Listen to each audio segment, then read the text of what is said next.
Então, avançava aqui um bocadinho e começava por agradecer a presença de todos, e especialmente ao André Martins e ao Rui Mendonça, que são os autores deste filme Honrar a Sua Vinha.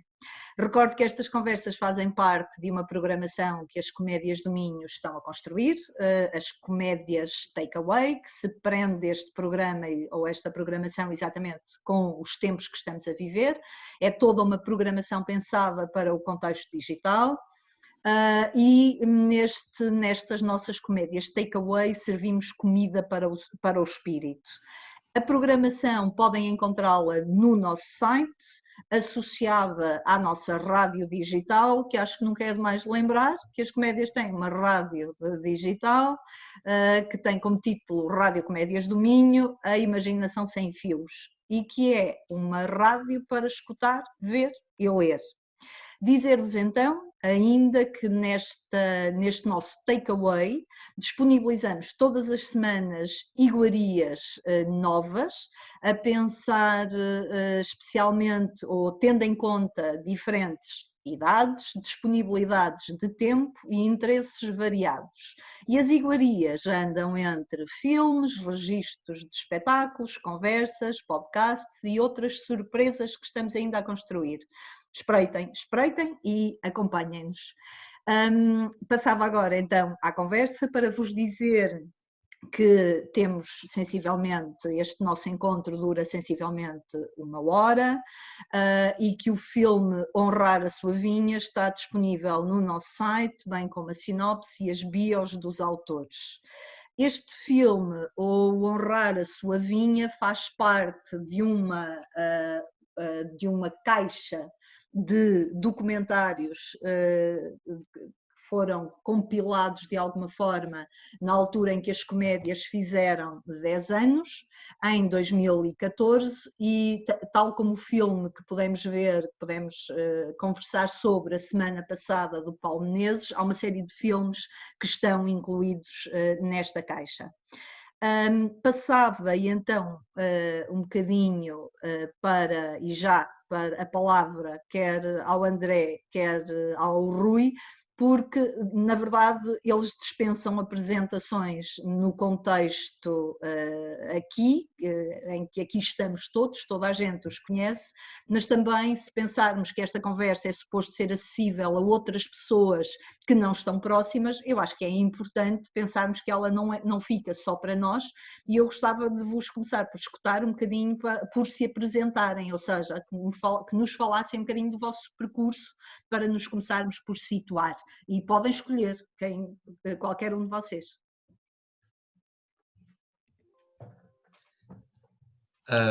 Então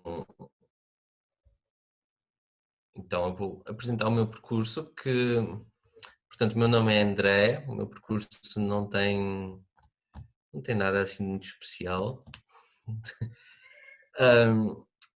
Eu tenho o curso de cinema, faço filmes, estou envolvido com as comédias já há alguns anos em várias vertentes, incluindo com a comunidade das comédias, porque também já fiz parte dos grupos de teatro amador, nomeadamente o de Cerveira, e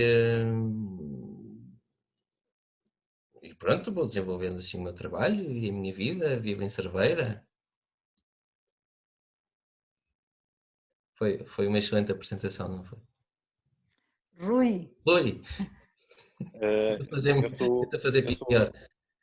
Eu sou Rui Mendonça, nascido na Ilha da Madeira, atravessei o Atlântico aos 18 anos para vir estudar para Lisboa, acabei por fazer 2 cursos, o último dos quais em teatro, e foi mesmo a terminar esse curso que surgiu a oportunidade de vir fazer um casting para as comédias, em 2005. Eu fiquei, e pronto, estreiei-me profissionalmente nas comédias, e já cá estou há 15 anos, e desde essa altura, nas comédias, tenho tido a oportunidade de trabalhar com grandes nomes do teatro português, e principalmente, de uma forma inesperada, que não estava à espera, de ser desafiado a fazer trabalhos fora das minhas especialidades ou das minhas competências.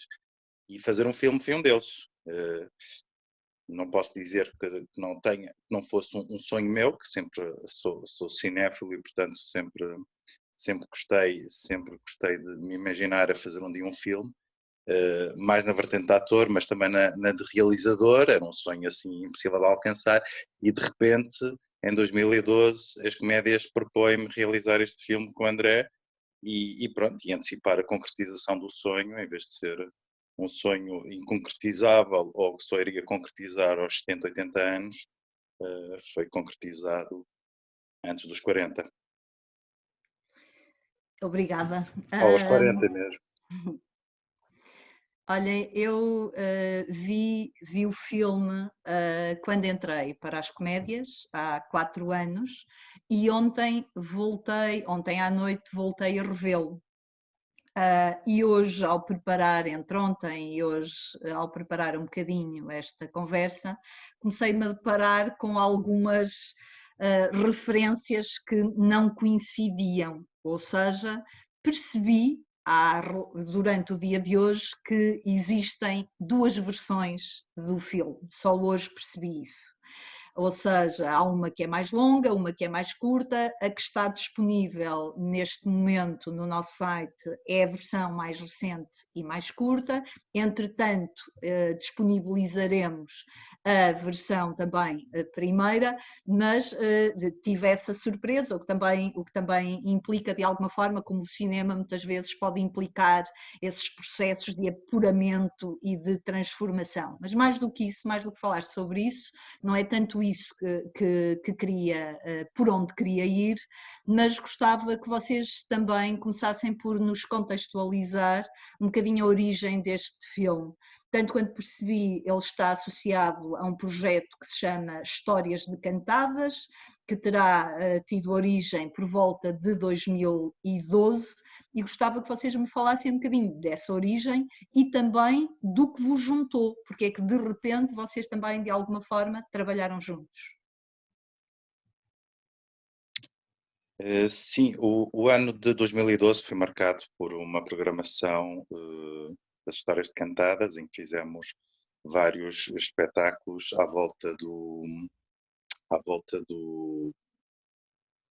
da gastronomia minhota, desta região, do Alto Minho mesmo. Fizemos o Esmagador de Uvas, e ao mesmo tempo que estávamos a fazer este filme, também os colegas estavam a fazer o Solar, e mais tarde ainda fizemos mais um outro espetáculo à volta disto. A ideia de fazer um filme, sinceramente, eu não te consigo dizer. Já chegou a proposta feita pelo João Pedro Vaz. Acho que resultou de umas trocas de ideias que tivemos numa altura, todos juntos, com a Ana Lúcia também, e falámos nessa altura um bocadinho de filmar pessoas e o Museu das Pessoas, e de repente acharam que eu poderia ser uma pessoa interessante para fazer, para estar envolvido neste projeto. E, se não me engano, o André entra ao barulho porque ele, na altura, tinha um ciclo de cinema de fronteiras, o Filminho, em Tominho e Cerveira, e portanto ele era um parceiro natural do território com quem poderíamos trabalhar estas questões do território. Mas pronto, essa parte será melhor o André falar, porque ele deve ter sido abordado pelo João Pedro. É isso, na altura o João Pedro Vaz e o Pedro Morgado, está ali ao canto, tinham falado comigo também para saber o que é que havia na região de pessoas que trabalhassem a este nível, o que eu lhes terei explicado que havia eu. E recordo-me que na altura começamos por fazer ou eu comecei por fazer a convite deles, um pequeno filme experimental que era o Judas. Quer dizer, ele seria tipo uma reportagem sobre como é que se faz o Judas. Eu é que o transformei num filme, eu é que o desviei para um filme experimental. E não sei se aí se já estava a pensar-se nesta questão de honrar a sua vinha ou do projeto que envolvia o Rui ou não, mas depois para mim foi um bocado em consequência disso que saltei para honrar a sua vinha. Que na altura era realmente à volta da questão do Alvarinho que dominava o programa das comédias nesse ano, apesar de para nós este ano ter sido mais um ano de rodagem, porque depois o filme ainda continuou, já as comédias tinham deixado o Alvarinho para trás há bastante tempo e nós continuamos sempre a trabalhar nisso. Sim, tivemos a trabalhar nisto durante 2 anos. Só para completar a informação, lembro-me que o nosso primeiro encontro foi no Filminho.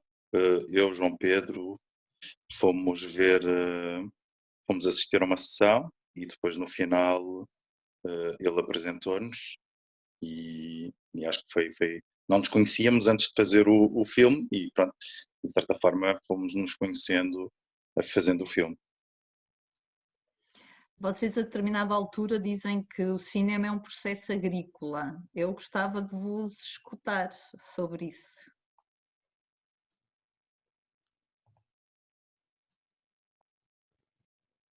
Isto agora, eu e o Rui hesitamos um bocado em quem agarra. Esta é tua, cinema é teu.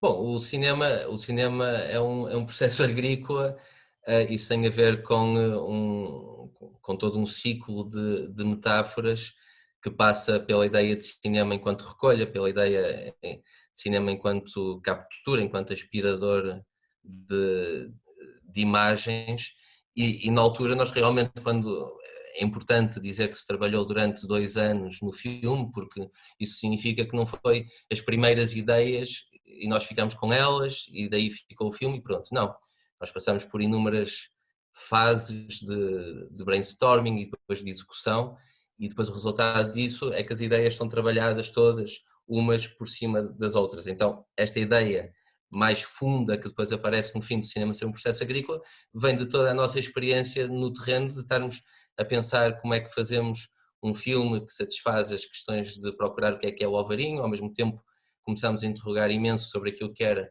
a nossa demanda de estarmos a fazer um filme a 2, que não tem nada a ver com um filme ser feito por uma equipa complexa, cheia de equipas e funcionalidades diferentes e portanto quando se faz assim um filme de uma forma tão curta em termos de equipa, uma pessoa tem a sensação de que está a trabalhar diretamente a realidade, como se o cinema fosse uma coisa manual e ao mesmo tempo como estávamos sempre a investir sobre o que é o processo agrícola, todas as fases de que se faz o vinho e estava sempre ao dispor do nosso imaginário. Então, para nós começou-se a tornar mais claro os paralelismos que pode haver entre a criação de um vinho, porque também percebemos cada vez mais que o vinho era uma espécie de arte e que implicava muito conhecimento, não apenas técnico, as questões do terroir, por exemplo, e que nós no cinema também estávamos a tentar fazer o percurso inverso, que era de nos aproximarmos da terra e de nos afastarmos da complexidade dos meios técnicos. Portanto, pode ser uma coisa esquisita quando se ouve pela primeira vez, mas quando se está a fazer, penso que é uma ideia que tende a tornar-se natural, não é? Deixa-me acrescentar que nós iniciamos este percurso todo sem guião. A ideia era trabalhar o Alvarinho, que é o vinho ex-libris da região. Havia na altura também, mas na altura estava a ser lançada a Rota do Alvarinho, em que supostamente as pessoas poderiam visitar o território e ter experiências enólogas ao longo do território. E esta proposta é feita e nós decidimos avançar sem guião, não era impossível, tínhamos que ir fazendo, aprendendo e fazendo. e de certa forma decidimos apostar em muitas coisas diferentes, mas enraizadas no território.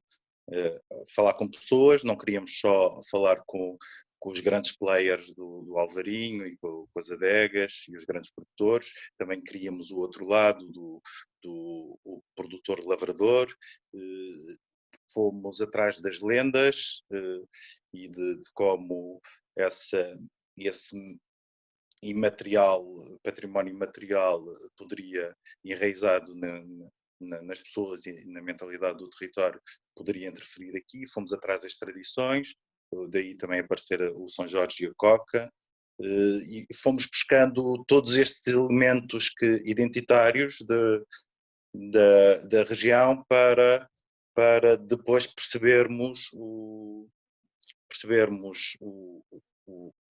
território também através do Alvarinho, que é um dos elementos identitários deste território. E, de certa forma, de tantas plantações, de recolha de tantas coisas dispares, conseguimos ir ligando, entrelaçando-as e compreendendo isso, que têm uma história de séculos comum e que todas juntas, apesar de parecerem parcelares, formam uma mesma identidade, da mesma forma como o vinho também se junta muitas uvas de diferentes parcelas e depois dá esta coisa engarrafada e que parece sabor único. A propósito desse processo agrícola, estava-me a lembrar, e depois para passar também para o que estavas a dizer, Rui, o processo agrícola aqui é um processo agrícola muito caseiro, não é? Porque não é nada industrial nessa comparação com o tipo de cinema que vocês fizeram, não é? E o filme também nos permite perceber nessa história que vocês estão a contar que há processos que são que os processos mais originais e muito mais rudimentares, e como é que nós hoje temos essa produção também muitíssimo mais industrial, não é? Ou industrializada. Depois, por outro lado, vocês dizem uma coisa que eu não só acho que é bonita, como é interessante, que é, e a propósito dessa falta de guião, que vocês dizem a determinada altura, no início era o documentário, e depois complicámos. Começámos a conversar com os mais velhos, deixem-me ver que eu até tirei esse bocadinho, isto sei de cor, mas o resto não. Então vocês dizem assim, no princípio era o documentário e depois complicámos, vieram as conversas com os mais velhos, depois veio o meu jardim, o teu, Rui, e a vinha do avô do André, e tudo isto, enfim. Querem falar um bocadinho sobre isso? Porque de alguma forma eu penso que já estavas a tocar nisso, Rui. E já agora peço desculpa, porque lembrei-me também que na relação com isto, se não me engano é o senhor António Ponte, estou a dizer as neiras? Não, É certo. assim que ele chama? E que vocês dizem também que eu acho que é também revelador do processo, ou pelo menos da forma como li o filme, que é, nós começávamos a conversa pelo vinho, mas ele rapidamente queria falar do carvalho dele, não é? E por isso era o desvio, não é? E é a deriva, e como é que a deriva depois leva para sítios imprevisíveis. Mas enfim, gostava de vos ouvir falar sobre isso.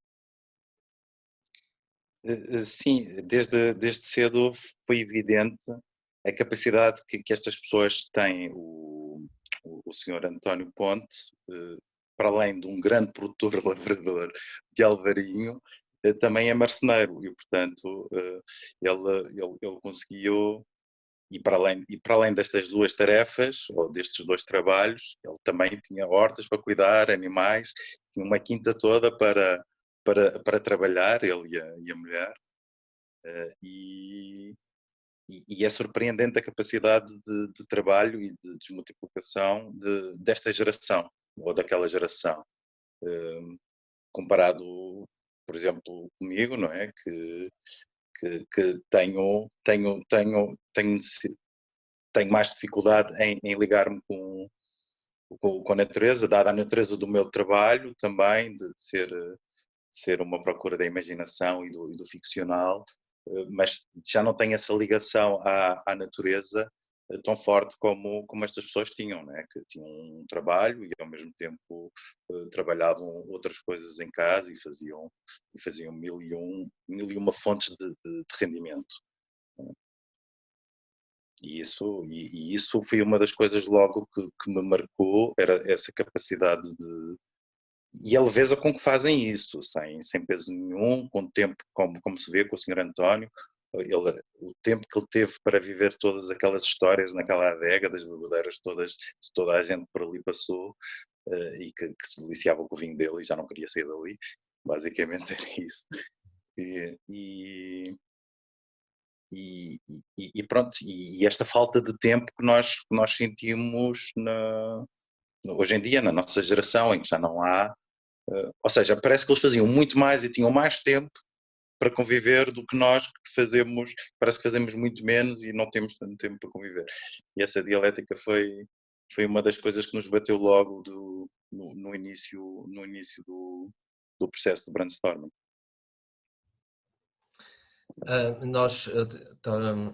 Sobre isto, estava a pensar que nós realmente no início do filme, nós plantámos-nos a nós próprios no filme de uma forma algo inocente, e o objetivo é mesmo esse. O Rui não consegue cuidar do jardim dele, o André não consegue cuidar da vinha do avô, e depois nós vamos então atrás destas coisas e fazemos disso uma aventura, porque não nos limitamos a fazer uma reportagem sobre a enologia, mas passamos para as questões do clima, da cultura das pessoas e por aí fora.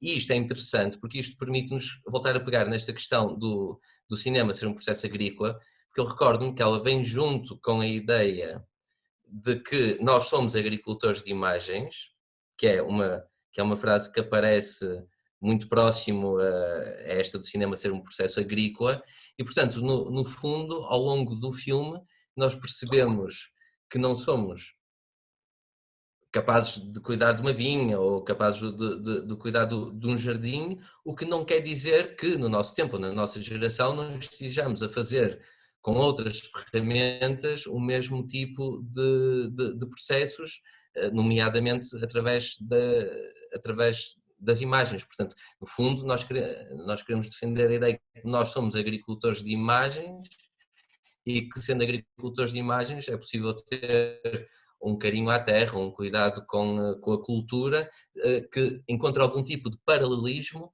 com aquele que, por exemplo, o Sr. António mostrava, inclusive em relação à família dele, né?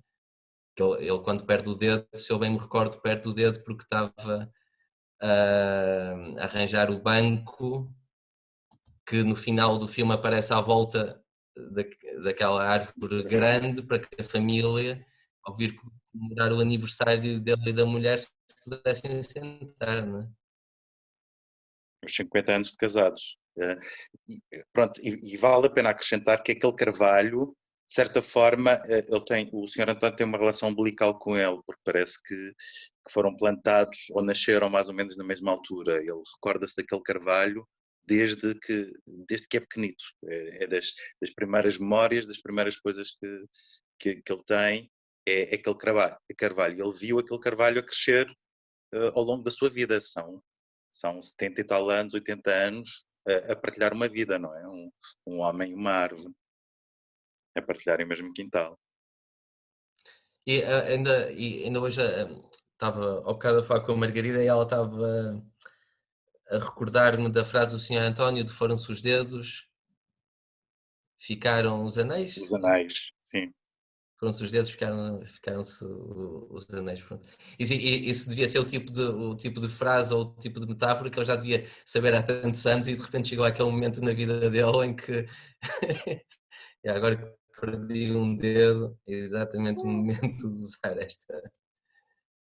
Não, mas eu acho que essa metáfora é minha, André. Não te quero descalçar aqui, mas eu acho que essa frase é minha. Eu também acho que é, e acho que foi uma brincadeira, porque a frase, o uso corrente é vão-se os anéis, fiquemos com os dedos, e parece mesmo uma afirmação do Rui, pronto, essa a subversão da frase, não é? Sim, porque de repente fazia todo o sentido. Ok. Fazia todo o sentido fazia todo o sentido, porque realmente a forma como aquele senhor tinha acabado de perder o dedo e falava daquilo com uma naturalidade, como se não tivesse nada acontecido, não é? Foi outra coisa impressionante e foi também um grande, e no filme acaba por ser um grande marco, assim, a coisa mais inusitada que nos podia acontecer no filme, quer dizer, nunca poderíamos sequer pôr isto num guião, pensar isto num guião. Aconteceu, pronto, aconteceu. Sim, o filme tem imenso de investigação que nós fizemos e depois também tem imenso de improviso. E depois nós na ficha técnica adotamos esta ideia do frente de câmara e do trás de câmara e faz todo sentido. E pronto, vocês conhecerão o nível de improviso que o Rui é capaz de ter, mas eu, por exemplo, estou-me a recordar daquela cena no início do filme em que ele trepa o portão porque estávamos à procura de uma quinta que já tinha desaparecido, mas era das primeiras coisas onde se fez o Alvarinho. E nós nem conversamos, não tivemos nenhum tipo de conversa do género, Rui, agora a seguir vais trepar o portão, o que é que seja. Não, nós começamos a gravar e de repente ele começa a olhar mais para o portão e de repente está a subir o portão e de repente eu estou a pensar que se calhar ele vai se magoar, mas eu vou continuar a filmar, que é a minha cena, e ele vai lá dentro, anda lá dentro e depois volta cá para fora e pronto, e tudo isso é improvisado e se calhar eu acho que faz um balanço curioso entre as coisas que são mais de investigação, as coisas que são mais moídas filosoficamente e depois momentos muito mais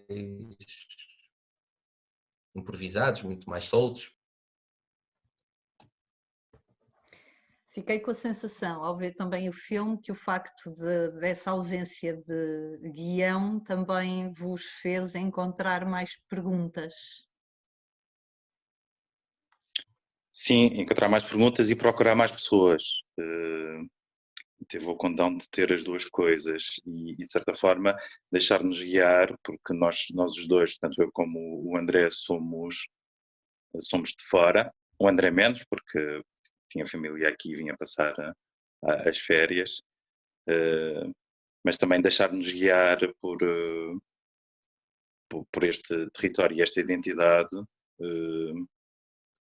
pelas mãos de quem nasceu cá e quem a tem debaixo da pele.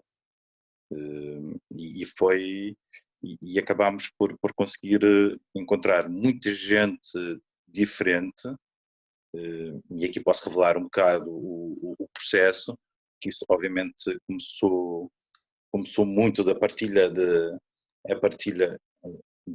que seria fazer nos grupos amadores de teatro, e de repente foram as pessoas dos grupos amadores que nos começaram a abrir portas, começar a contar as histórias sobre isto e a dizer tens que falar com aquela pessoa e com outra pessoa, porque tem histórias incríveis para te contar sobre o Alvarinho e de repente, e parecendo que não, essa rede local que é incrível, porque tu encontras basta bateres à porta e eles abrem-te a porta e tu de repente estás num mundo que não esperas. Quando começámos isto, não é? Tínhamos a Rota do Alvarinho, parecia que ia ser tudo uma coisa mais institucional, presa às grandes casas, não é? À adega, à brejoeira, a todos os grandes vitivinicultores da região, e de repente os amadores conseguiram abrir uma porta quase subterrânea pelo mundo do pequeno produtor, lavrador, que nos levou a estes sítios. Eu posso dizer, por exemplo, que o António Ponte é o avô daqueles rapazes que estão no Canadá, de que falámos na semana passada. Ou seja, foi através da Paula Ponte, que é casado com o Agostinho Ponte, que é filho do António Ponte, que disse: o meu sogro é é produtor e é dos mais antigos produtores de alvarinho da região, já produz alvarinho há mais de 50 anos e de repente de repente eu disse, vamos lá, vamos lá falar com o teu sogro e de repente tínhamos uma porta de entrada absolutamente maravilhosa porque não houve qualquer constrangimento. Entramos na casa deles e fomos absolutamente bem recebidos e passamos umas tardes incríveis de conversa e disponibilidade para mostrar tudo e falar sobre tudo. Fomos até atrás da primeira vinha, a vinha mais antiga de Alvarinho, em Conclave ou Conchave, lá no cimo de Monção, que é a dita mais antiga, da qual ele tinha tirado as cepas para plantar na sua fazenda.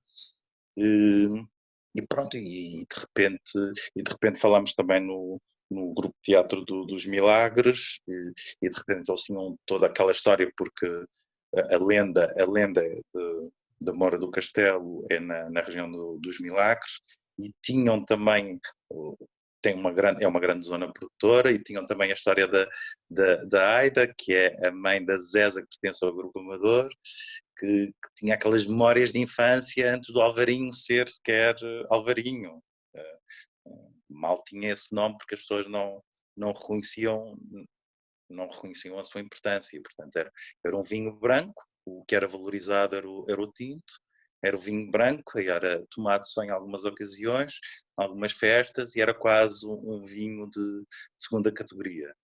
E pronto, e foi preciso um torna-viagens, alguém que foi de Monção para o Brasil à procura de enriquecer, que ao voltar à sua terra descobriu o potencial do Alvarinho e desenvolveu o Alvarinho, que era uma casta que já andava na região há muitos anos, mas nunca teve essa predominância. E o senhor, quando veio para cá, abriu uma tasca, de certa forma, começou a ter contacto com o Alvarinho, a gostar do vinho, a andar atrás dos produtores locais e em 2, 3 anos conseguiu conceber uma forma que é uma forma pré-histórica da adega de Monção, em que ele comprava as uvas aos produtores e fazia ele a vinificação para os vinhos terem uma identidade única, a não ser cada um o seu vinho, e depois decidiu ir a concurso a Lisboa a apresentar o vinho e de repente o vinho ganha 2 medalhas de ouro e é considerado um vinho excepcional porque é das raras castas ainda mais brancas que consegue uma monocasta fazer um vinho tão bom. E pronto, e é incrível como esta sequência de coisas foram acontecendo e foram acontecendo naturalmente no filme e ao mesmo tempo tu vais vendo toda a história do território a acontecer, porque no início do século XX, quando este senhor vai para o Brasil, há um grande fluxo de migração. Quem quiser é só visitar o Museu da Fronteira em Malgace, há um grande fluxo de imigração para o Brasil, tudo na febre do ouro, à procura do ouro, e de repente nós brincávamos e brincamos com isso no filme, que afinal foi preciso ir ao outro lado do Atlântico para perceber que o ouro estava em casa, debaixo do nariz, porque foi quando ele voltou, já com algumas posses, não é?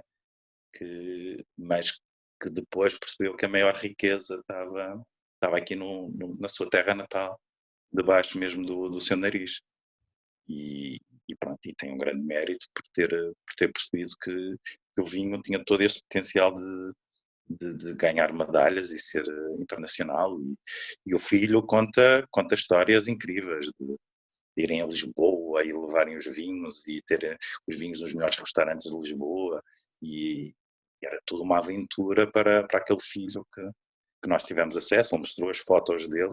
Nós a falarmos com o senhor já velhote e ele a mostrar fotos dele pequenito em cima dos barris de Alvarinho, para aí em 1920 ou 1930, não sei, pequenito. Pronto, foi assim um processo muito afortunado, de certa forma, foi isso.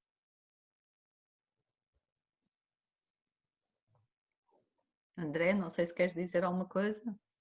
O filme é um bom espelho da forma como as comédias estão aqui no território também, porque aquilo que o Rui estava a referir é uma espécie de seguir o caminho que nós fizemos com a produção do filme, como se estivesse a seguir migalhas, não é? As migalhas que foram deixadas no chão, que é a forma que nós chegamos a estas pessoas, e elas formam um mapa de ideias e um mapa de pessoas que expõem de forma complexa. Realmente não é tanto como é que as comédias tocam partes diferentes do território, mas mais como é que as comédias tocam camadas diferentes da população do território, ou seja, entre gerações, entre pessoas com formações completamente diferentes, entre pessoas com histórias que não tem que ser o mesmo que a geração, entre pessoas com histórias completamente diferentes, ou seja, pessoas que estiveram sempre cá, pessoas que emigraram e voltaram, não é? E, portanto, tudo isso é a complexidade do filme e, ao mesmo tempo, é também a complexidade das comédias, e estes caminhos paralelos dão-se justamente dão-se provavelmente porque nós seguimos o caminho dos grupos de teatro amador. Tem graça, porque estava a escutar-vos e estava-me a lembrar de uma história, porque vocês deixaram-se surpreender e foram descobrindo as coisas, ou seja, isto era um projeto que podia correr-se o risco em termos de tema, não é? Do Alvarinho, de estarmos à procura, e tu começaste por dizer isso, Rui, do espectável das grandes, não é? Dos grandes produtores e, no fundo, ficar um bocadinho preso a essas imagens mais ou menos expectáveis. Estava-me a lembrar, por causa disto dos documentários e da ficção, uma vez num documentário sobre o Peter Greenaway, ele contava a história de que ficou traumatizado para sempre, e este é o processo oposto que vocês fizeram, ficou traumatizado para sempre relativamente ao cinema documental, porque ele, quando era muito jovem, fez um estágio com um documentarista, e que esse documentarista estava a fazer um documentário sobre miúdos que snifavam coca, e então, a determinada altura, como não conseguia as imagens que queria, dava dinheiro aos miúdos para eles irem comprar mais coca para poderem snifar, para ver se ele conseguia ter as imagens que queria para o documentário, não é? E o vosso, claro que há de tudo em todos os mundos, não é? Mas estava a escutar-vos e estava a pensar e a sentir como é que esse vosso percurso foi de quererem descobrir e de se surpreenderem e não irem necessariamente à espera ou não irem ao encontro do espectável. Eu ia já passar também a abrir a conversa e abri-la para o resto das pessoas. Gostava só, se calhar, de vos colocar ainda esta última questão, porque vocês, a determinada altura, também perguntam, de algum modo, será que um monte de imagens e sons podem dar-nos as respostas que procurávamos? Enfim, porque vocês vão do Alvarinho, andam de lá para cá e de cá para lá, entre o Alvarinho e vocês próprios, não é? A pergunta não é para nós, a pergunta é para vocês, é para o espectador. Mas durante o filme, a grande interrogação ou a grande utopia que nós tínhamos e que não é colocada diretamente no filme tem a ver com a ideia possível, a ver se eu consigo pegar nisto, com a ideia possível de que se as pessoas podiam ser influenciadas pelo clima ou pelo terroir da terra da mesma forma que o vinho o era. Tipo, se conseguíamos identificar, por exemplo, nas pessoas do Minho que estão expostas a este terroir também, certas características que elas tivessem da mesma forma que o vinho as adquire, porque o vinho ganha uma personalidade que pode ser descrita em termos muito antropomórficos. E as canetas? Depois é que brincam com as coisas. Depois E então havia a ideia, quase como se fosse uma abordagem científica, se era possível fazer este paralelismo. E, portanto, se isso fosse possível, basicamente tudo seria possível, não é? Isso seria uma resposta incrível. Portanto, se o cinema e a imagem são capazes de responder a isto, quanto muito posso dizer, que tanto na medida daquilo que vocês viram.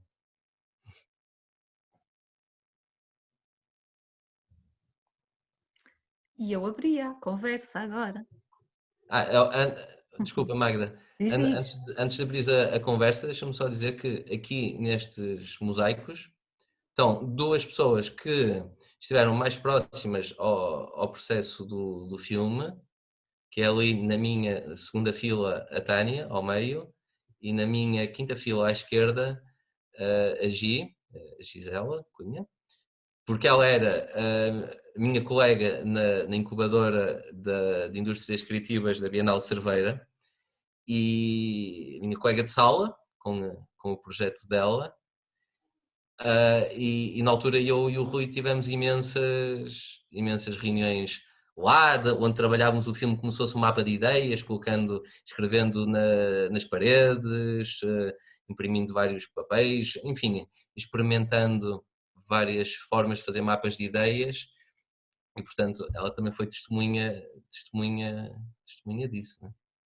Portanto, estas duas pessoas têm uma posição privilegiada. Olá, Gi! Ainda não tinha visto aqui. Olá! Há quanto tempo? A Gi tinha uma paciência de santo para nos aturar naquelas longas tardes, enquanto tentava trabalhar noutras coisas. A paciência sempre foi uma das minhas maiores virtudes. Claramente. Não, mas tinha vantagens, porque as folhas que entravam lá na minha sala, vocês iam varrer para captar as imagens para depois aproveitarem, portanto, espetacular. Sim, pronto. E esta é a revelação do grande segredo da produção deste filme, do processo. É a Gi, estava sempre lá, era o terceiro elemento oculto e acompanhou praticamente todo o brainstorming e participava, e é sempre com muita paciência. E a Gi, Rui, a Gi e a Tânia ajudaram-nos imenso, inclusive em coisas muito, muito práticas, como quando estávamos a cortar os... Efeitos não especiais, é assim que foram descritos. Efeitos não especiais. O departamento de efeitos não especiais do filme envolveu para aquelas animações que aparecem com fotogramas, estou a chamar fotogramas, mas nem se pode chamar fotogramas porque aquilo são impressões de fotocópia retiradas de fotogramas do filme, etc. Aquilo dá uma trabalheira de todo tamanho e foi preciso uma equipa. Foi preciso várias mãos com várias tesouras, não é, Gi? Foi mais isso. Sim. Mas não deixa de ser curioso que, apesar de termos acompanhado tão de perto, o resultado final, e pelo menos foi o que eu senti quando vi no teatro o filme completo, foi como se não tivesse acompanhado nada, como se não soubesse nada, como se fosse surpresa total. Foi engraçado.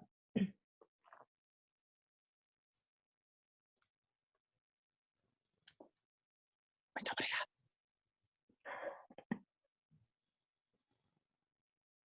Eu gostava, se me permite, eu gostava só de dizer uma coisa, é só partilhar convosco. O teatro, pelo seu caráter efêmero, muitas vezes nós não ficamos com o registro, e mesmo quando filmamos, o registro não é fiel, como a Magda muitas vezes reforça que o registro não é o espetáculo, como é lógico. E por isso, este filme, pelo seu caráter intemporal que ficou, para mim, eu quando o revisitei agora, ele faz a síntese daquilo que foi a entrada. O André já falou um bocadinho sobre isto. Faz a síntese daquilo que foi a entrada das comédias de neste território. E desde o início do processo, como o Rui disse,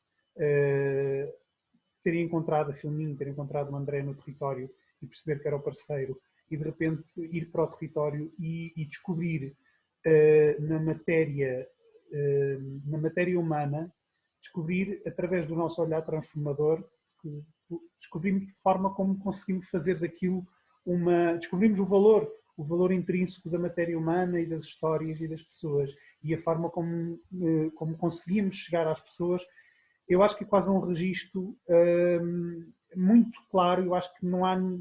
Nós fizemos muitos outros filmes de ficção, também, que falámos a semana passada, e os documentários que fizeram acerca outras pessoas fizeram sobre nós. Mas este, em particular, eu acho que é assim o epíteto se quiséssemos olhar para ver como é que as comédias dos primeiros anos chegaram aqui e como é que eles mergulharam neste território, como é que conseguiram transformar, eu acho que este é o melhor exemplo. Ainda hoje eu revejo e percebo isso assim muito claramente no princípio, mesmo aquilo que se vê e aquilo que não se vê. Acho que é um dos melhores exemplos, e por isso não é uma pergunta, é um agradecimento por vocês terem feito este filme, porque agora à distância as coisas tomam ainda outros significados, vão começando a ter outros significados. Olha como o vinho, não é? Que envelheceu muito bem. O vosso trabalho envelheceu muito bem. E obrigado por isso. Obrigado.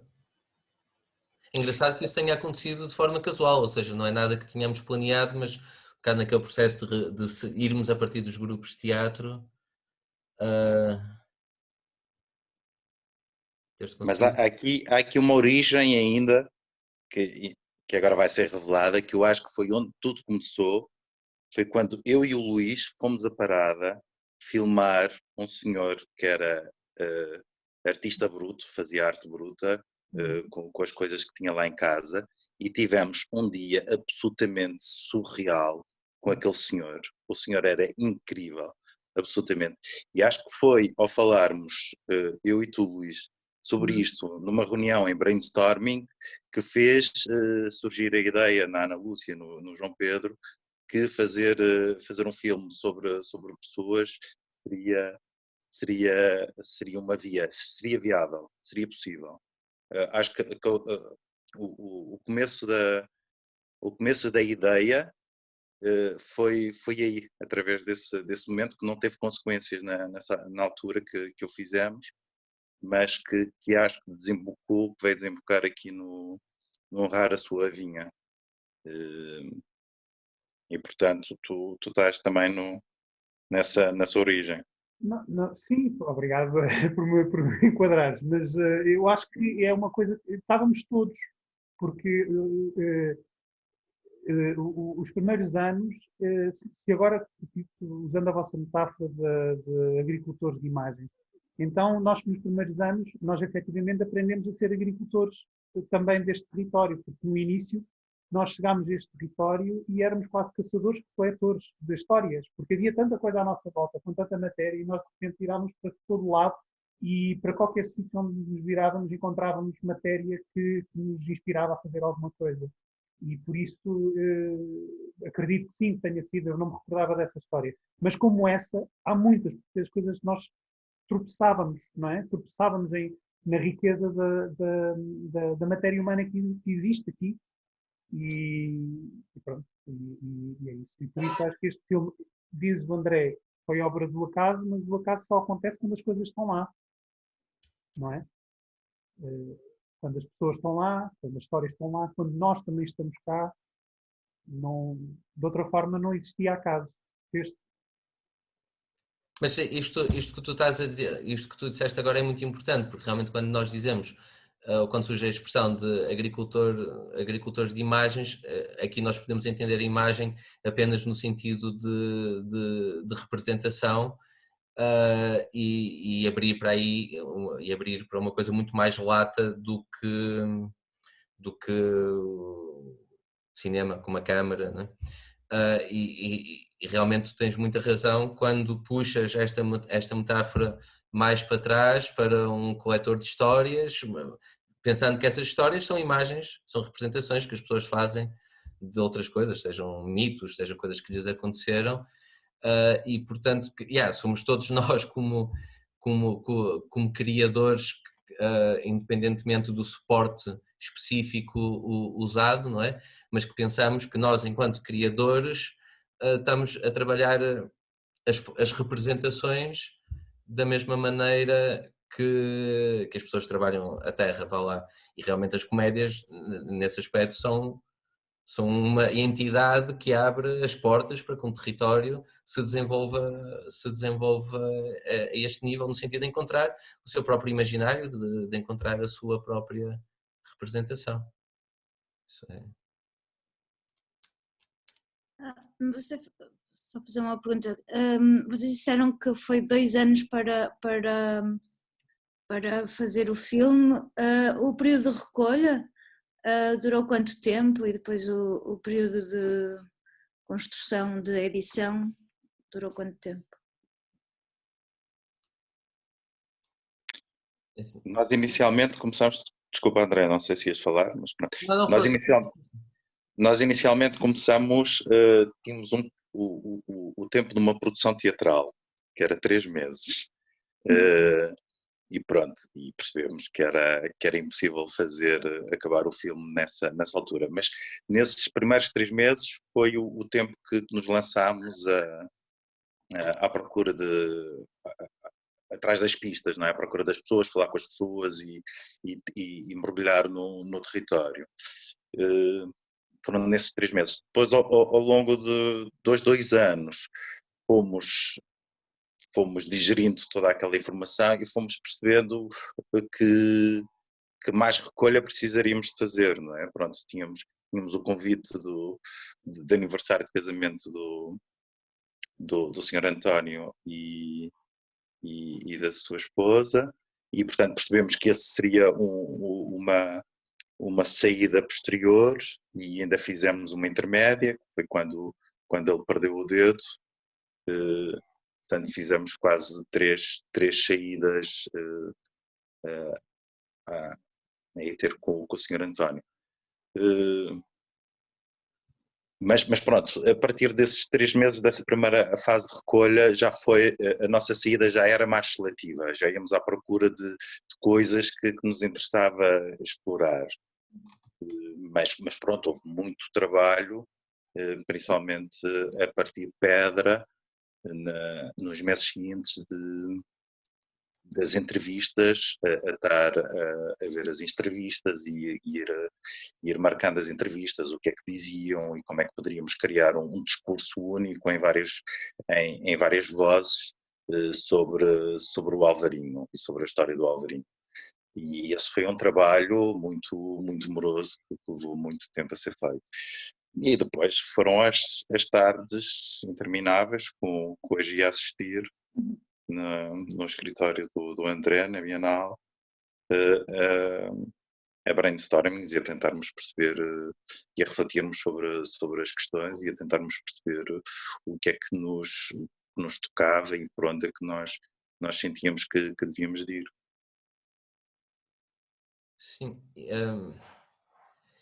e estava a pensar nisto de outra forma, ou seja, vamos lá ver, o cinema é um pesadelo de fazer. É uma coisa sempre, no mínimo, é sempre uma coisa minimamente monstruosa. E é por isso que se faz com muitas funções, muitas equipas, muitos recursos e tudo mais. Portanto, essas coisas existem por motivos super práticos. Nós conseguimos compensar isso um bocado trabalhando mais tempo, okay? Menos pessoas a trabalhar mais tempo, por exemplo. Mas também, quando tens uma equipa pequena, e uma equipa pequena neste caso é uma dupla, não é? Tens outras vantagens ao teu dispor. E uma vantagem muito, muito clara e que aqui se vê no filme e está espelhado no filme é que tu podes fazer uma sobreposição entre as fases clássicas de produção de um filme, ou seja, a escrita do argumento, a rodagem e a pós-produção com a edição, é suposto, uma está feita, está acabada, depois a outra vem a seguir, está acabada e vem a terceira. Numa ligação linear entre pré-produção, rodagem e pós-produção. Mas sendo só 2 pessoas, portanto, que estão a ser multifunções, tu podes fazer uma sobreposição entre isto, quase num processo que ao nível artístico beneficia o projeto imenso, que é um processo de constante revisão daquilo que tu estás a fazer, onde a cada momento tu voltas à rodagem, com aquilo que tu rodaste, tu voltas a editar, com aquilo que tu editaste, tu percebes que era muito fixe ter um efeito não especial, como por exemplo a ideia dos fotogramas, e depois no final são as mesmas pessoas que estão a improvisar, e quando eu digo improvisar, quer dizer que estão a escrever no último momento a narração, por exemplo, porque ela não tem que ir para o sujeito tal, ou não estava já escrita num guião no qual não se pode tocar, etc, etc. Portanto, uma pessoa sendo hábil, esta coisa de ser uma dupla, não é? Se nós não quisermos fazer de conta que estamos a fazer cinema como se faz cinema com grandes equipas, esta coisa de ser uma dupla, há sempre esta forma de nos dar outro tipo de flexibilidade, o que dá um filme completamente diferente. Sim. E dá-te tempo para refletires e investigar sobre as coisas que te vão aparecendo e que vão-te intrigando de certa forma, como por exemplo a Coca e o São Jorge, sempre foi uma coisa desde que eu vim para aqui trabalhar para este território, como é que um santo do Médio Oriente tinha chegado a Monção e era tradição em Monção, do outro lado do mundo da altura, não é? E toda essa reflexão que pôde ser feita durante estes 2 anos fez fez com que eu fizesse uma revisão de toda a história, até da história do país, porque nós só somos Portugal graças ao vinho. E isso foi uma das conclusões que nós tiramos de todo o processo, é que toda a história de Portugal podia ser revista à luz do vinho e do alvarinho. Porque, e agora explico resumidamente, porque nós só somos portugueses porque conseguimos defender a nossa independência de Castela, que nos queria a toda a força anexar. E ao mesmo tempo que isto acontecia, a Inglaterra estava em guerra com a França, a guerra dos 100 anos, que não sei se durou 100 anos, mas foram imensos anos, e os ingleses não tinham vinho, porque o vinho vinha de França.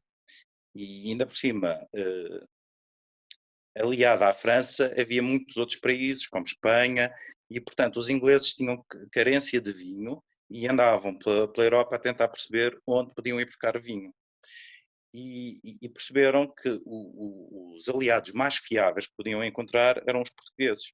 Eles sempre tiveram aquelas questões com os holandeses e os alemães. Chegar à Itália também era difícil sem passar por França. E então descobriram aqui em Portugal o território possível para encontrar e arranjar vinho diferente e concorrente da França. E é engraçado que nessa altura, e estamos a falar da Batalha de Aljubarrota, do Mestre Davi, dessa sucessão em 1385,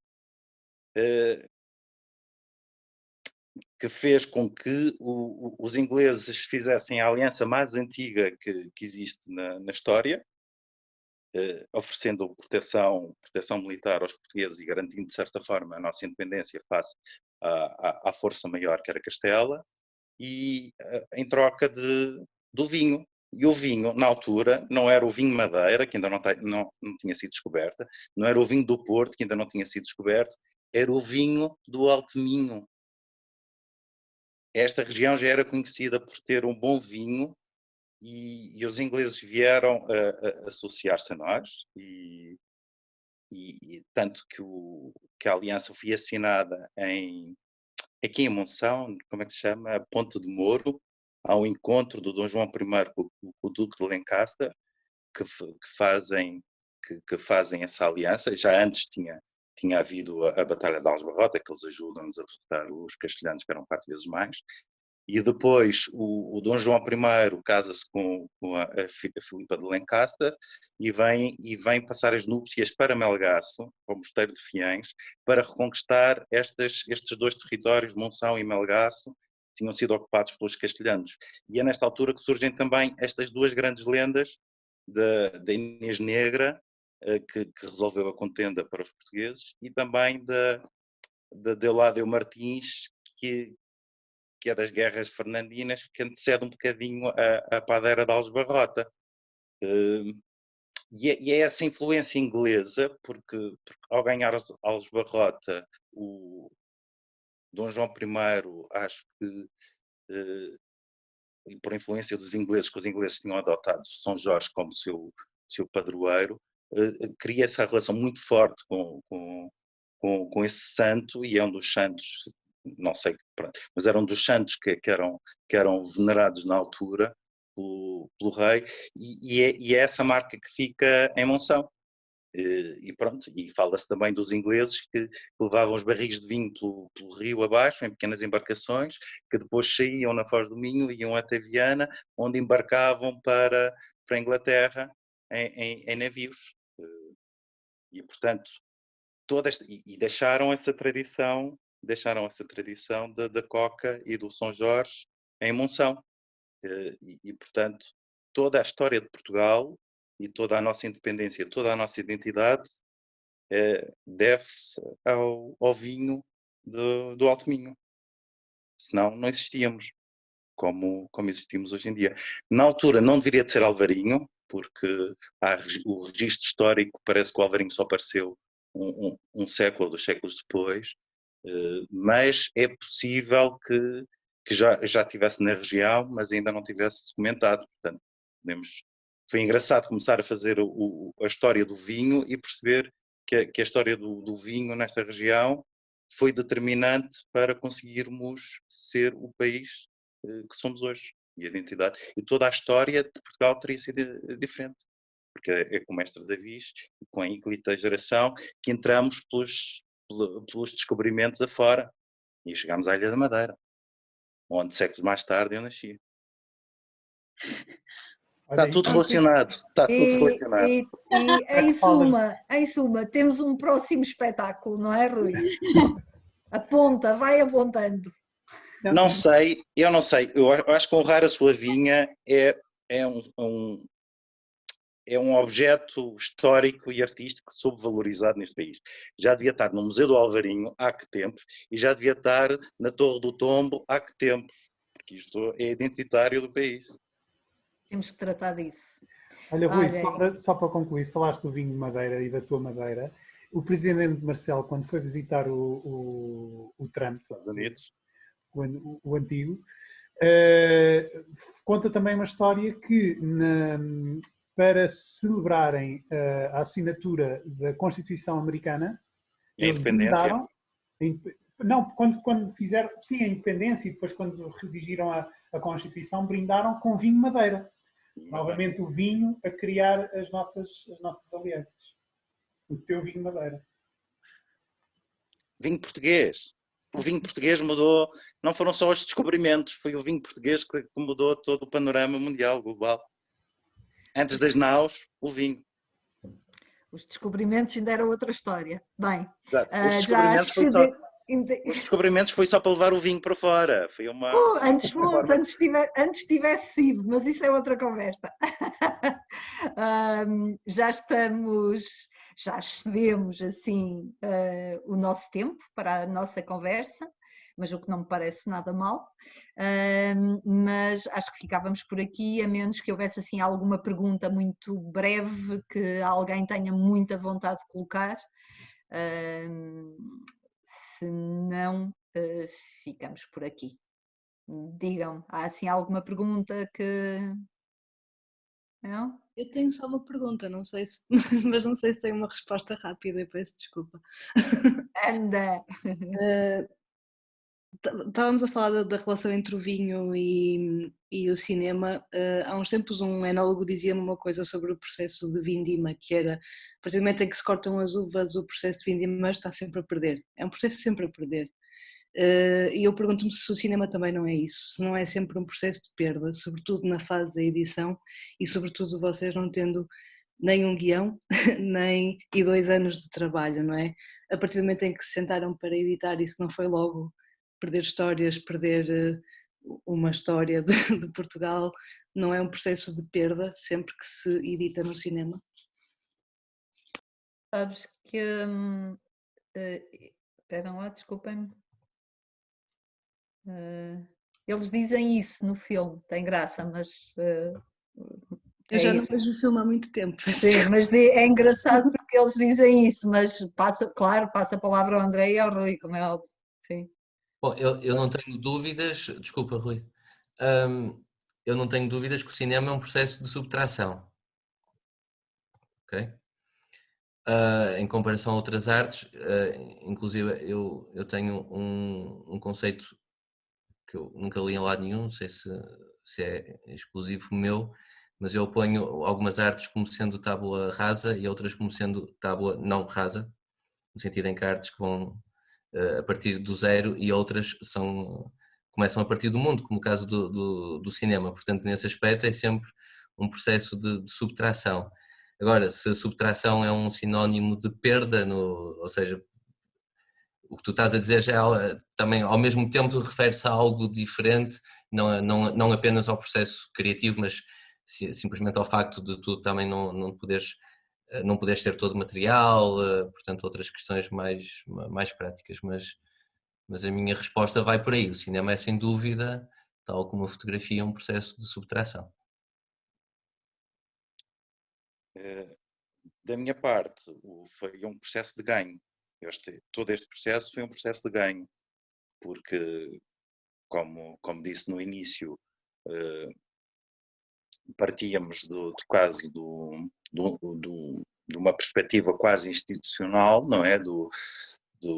Da Rota do Alvarinho e tudo o que podias ler sobre a importância do Alvarinho nesta região, e é realmente importante. Se não fosse o Alvarinho,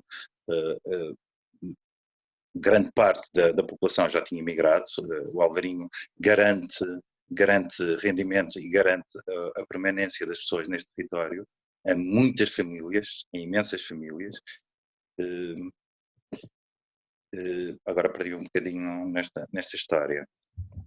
Ser um processo de perda ou não, o cinema. Exato. Mas neste processo, como nós tínhamos essa visão, ou começámos e as primeiras coisas que pesquisas é exatamente esse discurso mais institucional, mais mainstream, nós, como conseguimos, através dos amadores, infiltrar-nos nas pessoas, não é? No mundo real, conseguimos ir ganhando outras coisas, ir ganhando camadas e ganhando outras aventuras e ser surpreendido pelo acaso, e o acaso trazer-nos coisas que não estávamos nada à espera e que de repente resolviam parte do filme, e podermos aqui juntar também reflexões ambientais sobre o consumismo imediato e a devastação da Amazónia e o aquecimento global. Ou seja, de repente foi um processo de ganho em que também tivemos tempo para ir digerindo, ir ligando os pontos todos e perceber quase holisticamente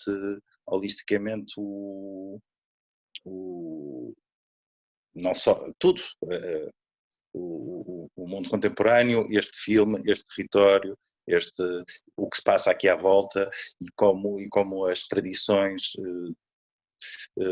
puxadas lá atrás e já esquecidas conseguem ainda permanecer e ter reflexo neste momento, e como olhamos para o futuro e vemos o futuro negro com o aquecimento global e toda a destruição do planeta, ou um consumo excessivo do planeta, e a perceber e tentarmos regredir aos que as gerações antigas faziam, não é? Que os nossos avós faziam de uma forma mais natural e de ligação à natureza e de uma vida mais saudável, inclusivamente para toda a gente, inclusivamente para o planeta.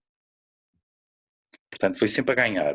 Neste processo foi sempre a ganhar, apesar de toda a arte ser uma escolha de histórias e de perspectivas. O que eu senti neste processo é que foi sempre a adicionar, sempre a ganhar. Obrigada. Pronto, agora vamos mesmo ficar por aqui. Agradecer a todos aqueles que estiveram connosco e muito especialmente ao André e ao Rui. Na próxima semana vão prestando atenção ao nosso site, ao nosso takeaway, para se irem surpreendendo.